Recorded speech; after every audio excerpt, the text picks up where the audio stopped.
বলবো ভুবননগর হাই স্কুলের প্রাক্তন ছাত্রের সঙ্গে। আপনার নামটা বলবেন? আমার নাম বাপিচরণ দাস। বাপিচরণ দাস। আপনারা যখন পড়তেন কোন বছর?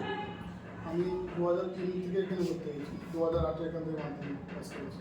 সেই সময়কার স্কুলের পরিস্থিতি বা কেমন ছিল স্কুলগুলো, সেই সম্পর্কে কিছু বলুন। না, আমাদের স্কুলে তখন অল্প ছাত্র ছিল, প্রায় 700-800 এরকম হবে। এবারে তখন আমাদের উচ্চ মাধ্যমিক ছিল না, এবার মাধ্যমিক লেভেলে যেটুকু ছিল প্রত্যেকে আমাদের যে সমস্ত স্যাররা ছিল প্রত্যেকেই কম বেশি ভালোই ডেভেলপ স্কুলে শিক্ষকতার জন্য অনেক ডেভেলপ করেছেন। যেমন আমাদের সামনে আমাদের সুভাষবাবু, উনি আমাদের ভৌত বিজ্ঞান এটা নিতেন, তারপর আমাদের সুদর্শনবাবু জীবন বিজ্ঞান নিতেন, যথেষ্ট ভালো আমাদের মানে জীবন বিজ্ঞানের উপরে ভালো করতেন, পড়াশোনার উপরে মানে উনি গাইড করতেন।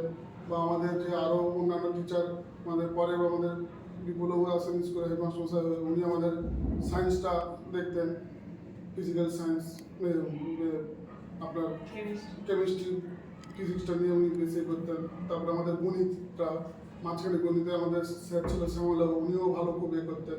তারপরে আমাদের স্কুলে তখন অতটা ডেভেলপ না থাকলেও তখন সর্বশিক্ষা অভিযান ছিল না, তারপরে আমাদের পরে সর্বশিক্ষা অভিযানগুলো আসে, তখন স্কুলে আস্তে আস্তে ডেভেলপ হয়, স্কুলের বিল্ডিংগুলো হয় আমাদের পিছনে আর কি।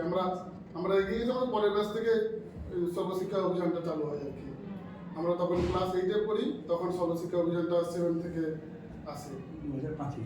এবং তখন স্কুলে বইও দেওয়া শুরু করে। তখন আমাদের স্যার আমাদেরকে যেমন অনেক বই টই দিয়ে হেল্পও করতো, যারা দুস্থ ছাত্র ছিল তাদেরকে বই দিয়ে হেল্প করতেন স্যাররা। আমাদের অনেক ব্রিলিয়েন্ট স্টুডেন্ট ছিলেন প্রত্যেকে, মানে এখন একে অপরের স্যারদের সহযোগিতা আমরা। এই ব্রিলিয়েন্ট স্টুডেন্টের কারোর কথা মনে আছে?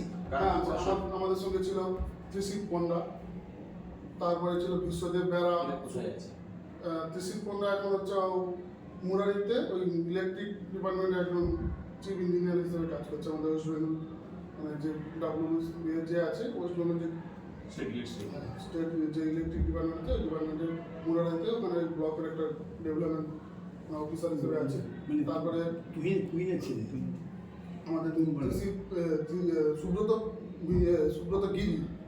সুব্রত গিরি বলে একটা ছেলে ছিল, ও হচ্ছে এখন সফটওয়্যার ইঞ্জিনিয়ার নিয়ে কলকাতায় আছে এখন। তারপরে আমাদের ওই গ্রীষ্মদেব বেরা, ও হচ্ছে সাগর কলেজের হচ্ছে ফিজিক্সের হচ্ছে টিচার, মানে অধ্যাপক, একদম পার্মানেন্ট সরকারি অধ্যাপক। তারপরে আমাদের আরও অনেকে আছে যারা প্রাইমারি টিচার করছে, কেউ কোম্পানি নিয়ে কাজ করছে, এরকম অনেকে আমাদের বন্ধু বান্ধব আমরা শুনেছি, অনেকেই ডেভেলপ করছে এই স্কুল থেকে এসে। বর্তমানে স্কুল দেখে বর্তমানে কেমন লাগছে? ভালো লাগছে না আরো এগিয়ে যাওয়া দরকার? কি মনে হয়? আমাদের স্কুল তখন তো কিছু ছিল না, এখন অনেক কিছু ডেভেলপ হয়েছে অনেক। আমাদের তখন বিল্ডিং একটাই মাত্র বিল্ডিং থাকতো, ওই বিল্ডিং এর উপর আমাদের সমস্ত ক্লাসগুলো হতো, সমস্ত বিল্ডিং এর উন্নতি হয়েছে। হ্যাঁ, আপনি ছাত্রছাত্রীর পঠন পাঠন যেটা আগে ছিল সেটা কিভাবে চলছে? না, আগের থেকে তো অনেক ভালো হয়েছে। অনেক স্যারেরা এসছে আমাদের, ওনারা অনেক চেষ্টা করছেন স্কুলের আরও ডেভেলপ হয় পঠন পাঠনে, এবং যাতে তাদের যে নিয়ম নিষ্ঠা যেটা থাকে সেই জিনিসটার উপর ওনারা যে ডিসিপ্লিন যে জিনিসটা অনেকটাই ওনারা চেষ্টা করছেন, যাতে প্রত্যেকটা আমাদের ছাত্রছাত্রীদের মধ্যে এটা থাকে, ডিসিপ্লিনটা বজায় থাকে।